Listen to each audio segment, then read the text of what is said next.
All right, so Joey, let me ask you something. Are there any turning it on me? Yeah, are there any new trends or just trends in general that you're seeing when it comes to house hacking? New trends in house hacking. I'm going to try to make this connection here. Tell me if you follow. All right. So my friends, my sort of age range is turning into young parents at this point. A lot of them moving back to the suburbs, so they're no longer really interested in the traditional sense of house hacking. But I'll tell you a recent conversation I had with a really good friends of mine, was they were talking about buying, so they're in the suburbs, they were talking about buying in the city, a condo, renting it out, and sort of earmarking this place to be either one of two things: a future city home for them. So as much as we all like to go back to the suburbs and nice peace and quiet and schools, like nobody wants to leave the city. The city's awesome.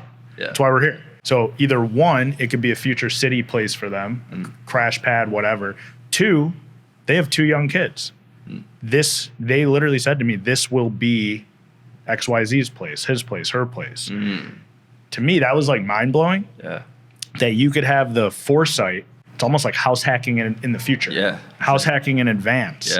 And I'll be honest, I still need to like process it and think about exactly how it would work. But imagine buying your future or current very little one, a future investment, a future home, right?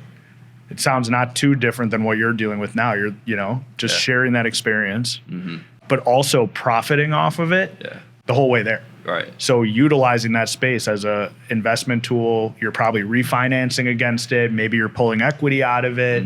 You're renting it. Obviously, it still has to be evaluated as and that's what I was helping them with. I'm like, look, this one doesn't work. You're going to lose $200 a month. Try that for 17 years. It's not a very good idea. But how cool of an idea is that? And then when the time comes, it's your little one's summer place or their first place out of college, and they're not having to deal with the stresses or inequities of paying absurd amounts of rent like most of us 100% interest like most of us did. So I don't necessarily know if that's like a new trend, but I've heard it 2 or 3 times now, and I think maybe it's just where I'm at in life. So like it sounds like where you're at in life, your sphere, your friends and family are getting into that first purchase, sort of still wanting to find creative ways to kind of beat the system. And that's why I have an entire podcast dedicated to that. It's really cool for me to talk to people that are in that next stage of life now. And I think it's brilliant. I mean, I don't have kids at this point. I could see myself doing that for a kid that I haven't had yet. Right. Sure. And just like, hey, even if it breaks even each month with a renter in there, someone's paying down your loan. I'm staying in a market that I want to be connected to forever. I have, call it what you want to call it, something like 20 years to strategize and leverage that space. And worst case, I give it to my child. Exactly. That's an interesting trend that you brought up, because some of the people in my sphere who are like millennial generation are actually doing that. Oh, wow. I've seen that. So one of my clients bought a condo in Albany Park with the intention of doing exactly what you just said. Right. So they weren't living in it first, or was it? Yeah, they're living in it now. So it was going to go through like a full life cycle of house hacking. So actually what she wanted to do at first was buy a 2-flat in somewhere on the north side.